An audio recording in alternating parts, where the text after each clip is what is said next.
Hi, everyone. Dennis Spiegel here. During the last 3 years, we've seen an undesirable trend develop at theme parks and other attractions around the USA and around the world that has continued on a weekly basis. And I'm talking about in-park altercations and fighting. Now, let me say at the outset, it is important to note that fights and altercations can occur in any public space, including theme parks. These incidents can be influenced by a variety of factors such as individual behavior, crowd dynamics, alcohol consumption, or external factors like tensions between certain groups of people. For us, it's essential for theme park operators to have security measures in place to prevent and handle such incidents, ensuring the safety of our guests and our associates. Now, most all facilities do have measures in place. That notwithstanding, continuing altercations are breaking out weekly at parks and attractions coast to coast. Now, this begs the question, what has changed in our society, markets, and industry that's fueling this type of unwarranted activity? For decades, parks have been presented as major open space forums, which have been utilized by teens to gather during the summer. Season pass growth and social media venues has allowed them to promote theme parks as places to not only go for recreation, but to congregate and meet in large groups to confront underlying issues and activities that may be brewing in the marketplace among and between various teen segments. We've seen recently where parks have instituted chaperone policies where teens cannot be in parks after 4 p.m. unchaperoned.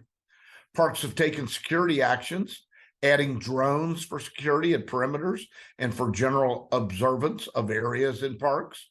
More police have been added at entrances to send a signal of a no tolerance policy for hooliganism.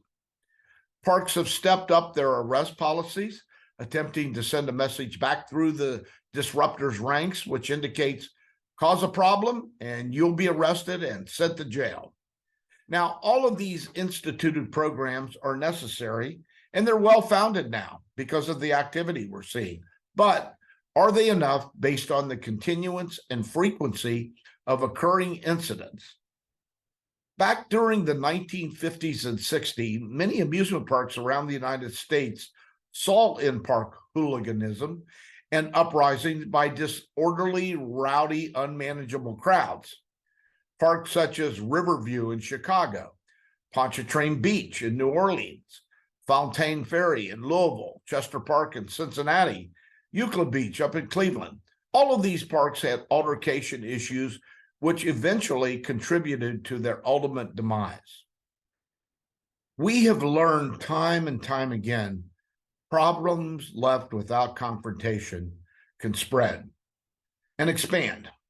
Now, I'm not saying we have risen to a current state of crisis relating to the spread of in-park unruliness that cannot be eliminated, but I am saying left without immediate, strong, even extreme actions being put into place by operating parks, this widespread problem of recalcitrant behavior and in-park fights will have a negative impact on our industry and our overall attendance as individual operators.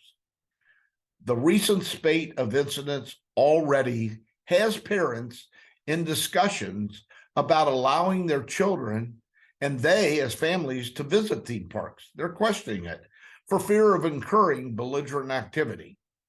When we see signs of this type of movement, we as an industry collectively must unifiably take precautions and establish actions to eradicate the problem as quickly as possible. Signage, security, law enforcement, technology like facial recognition programs, search and scanning procedures, whatever it takes to send the message prior to the arrival and during the visit. Disruptive, obedient activity will not be tolerated under any circumstances. And if it is, you will be punished and face arrest. We now live and work in a time when immediate action must be taken on problematic negative issues, which affect us personally and professionally. We're not immune to altercations affecting our places of business. There have been over 150 altercations recently in our industry. Wildfires have a way of spreading and growing. We're not seeing this trend dissipate at the level we would like. It's incumbent upon everyone to take the necessary preemptive actions to stop this growing problematic trend now. I wish all of you a healthy, happy, and safe, secure season as we move into the busiest part of 2023.